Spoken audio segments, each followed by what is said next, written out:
ஹையில் இருக்கும் நல்ல பஞ்சு போல் ஸ்வீட் அப்பம் எப்படி பண்ணுறதுன்னு பார்க்கலாம். ஃபஸ்ட் டைம் பார்க்குறீங்கன்னா சேனலை சப்ஸ்கிரைப் பண்ணிவிட்டு பெல் ஐக்கான் ஆலையும் கிளிக் பண்ணிக்கோங்க. 1.5 கிளாஸ் அரிசி எடுத்திருக்கேன், பச்சரிசி. இதை தண்ணியில் 3லேருந்து 4 மணி நேரம் நல்லா ஊற வச்சிடலாம். நல்லா வாஷ் பண்ணிடலாம். அதுக்கப்புறமா ஊறினதுக்கப்புறமா இதில் 1.5 கிளாஸ் வெல்லம் ஆட் பண்ணியிருக்கேன். இப்போது வெல்லமில் 1/2 கிளாஸ் தண்ணி ஆட் பண்ணிவிட்டு கொதிக்க விட்டுடலாம். இப்போது பச்சரிசி ஆட் பண்ணிவிட்டு தேங்காவை தோல் சீவி ஆட் பண்ணிக்கலாம். இதோட 2 ஏலக்காய் மிக்ஸி ஜாரில் ஆட் பண்ணிக்கலாம். இதோட 1 வாழைப்பழம் ஆட் பண்ணிக்கலாம். இப்போது இதை நல்லா அரைச்சி எடுத்துக்கிடலாம். ஃபஸ்ட்டு இப்போது நம்ம வெல்லமை ஆட் பண்ணிக்கலாம். பாகு பண்ணது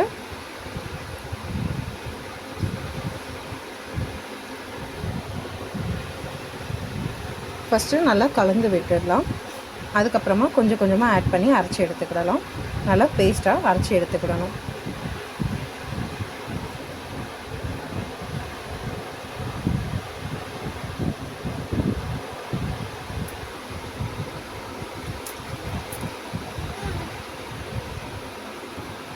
இப்போது ஆயில் ஆட் பண்ணிக்கலாம். நல்ல ஸ்மூத்தான பேஸ்ட்டாக இருந்துச்சுன்னா அப்பம் கரெக்டாக இருக்கும். இதில் நான் 1 ஸ்பூன் நெய்யும் ஆட் பண்ணிக்கிறேன். இன்னுமே டேஸ்ட்டாக இருக்கும். நல்லா மிக்ஸ் பண்ணி விட்டுட்டு மாவை ஆட் பண்ணிக்கலாம். ஆயில் சூடானதுக்கப்புறமா மாவை ஆட் பண்ணிக்கலாம். லோ ஃப்ளேம்லேயே வச்சுட்டு குக் பண்ணணும். மாவு ஆட் பண்ணதுக்கப்புறமா அதில் எண்ணெயை ஸ்ப்ரெட் பண்ணி விடணும் நாலா பக்கமும். அப்போ அது நல்லா உப்பி வரும், உள்ளேயும் நல்லா குக் ஆகிடும். லோ ஃப்ளேம்லேயே வச்சுட்டு குக் பண்ணோம் அப்படின்னா நல்லா வெந்து வரும். உள்ளே நல்லா திருப்பி போட்டு குக் பண்ணணும்.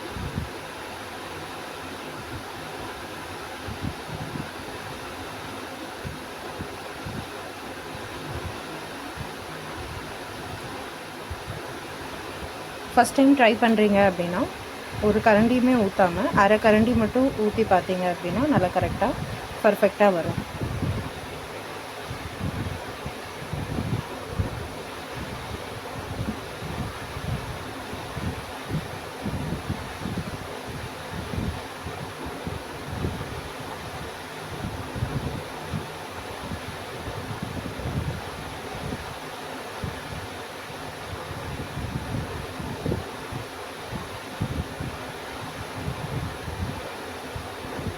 டேஸ்டான ஸ்வீட் அப்பம் ரெடி ஆகிடுச்சு. நீங்களும் ட்ரை பண்ணி பாருங்கள்.